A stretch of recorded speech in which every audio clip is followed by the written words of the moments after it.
누구나 쉽게 불교 계율을 이해할 수 있도록 돕는 책, 초학자와 함께하는 계율 공부가 출간됐습니다. 책을 읽다 보면 무릎을 탁 치게 하는 예시들로 한편의 설화를 읽어내려가는 듯한 즐거움까지 선사한다고 하는데요.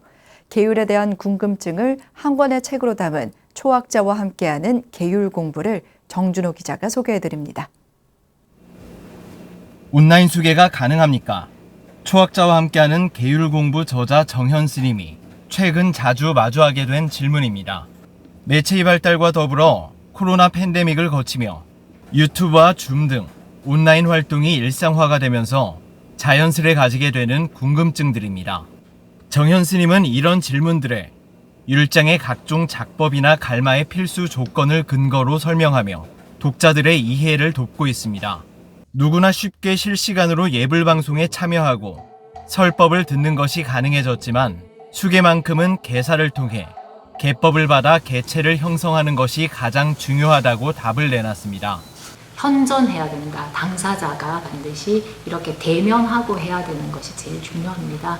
그래서 물론 이제 온라인 수계를 통해서 원거리에 있는 분들한테도 좀 기회를 준다라는 측면이 있기도 하지만은 또 다른 측면에서 바라봤을 때는 그 수계에 대해서 좀 가볍게 여길 수 있다. 계를 지킨다는 것이 의무감으로 생각돼 부담이 된다는 사람들에게도 명쾌한 해답을 제시합니다. 익숙한 것들을 버리고 낯선 긍정적인 변화들을 체험해가며 계속 나아가게 하는 힘이 계율이며 나를 구속해야 한다는 속박의 느낌을 받았다면 그것이야말로 변화의 출발점에 선 것으로 이해해야 한다고 설명합니다.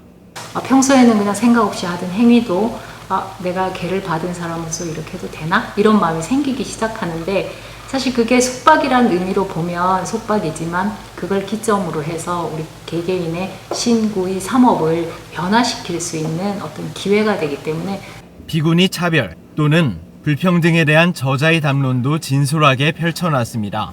저자는 예전에는 그런 의견들에 대해 공감했지만 율장을 이해하고 나면 어떤 주장이든 세속적 관점에 의해 법과 율이 왜곡돼 오해받는 것이 아닌지 살피게 됐다고 밝혔습니다.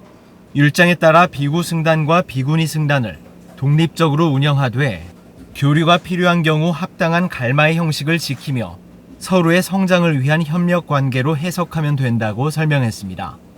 그런 어떤 제도들의 근본 원인을 좀 따져보면 결국은 그 양쪽 승가가 서로 보호하고 서로 존중하면서 성장하게 하는 것이 가장 큰 목표지 평등, 불평등의 문제로 얘기할 것은 아니라고 생각합니다. 정현 스님은 마지막으로 하와이 대산불 중에도 타지 않은 단 한 집은 붉은 벽돌로 쌓아 올린 벽돌집이었던 것처럼 번뇌와 삼독의 바람이 일 때 누가 튼튼한 수행을 지켜왔는지 드러나게 된다고 강조하며 불자들에게 울림을 전했습니다.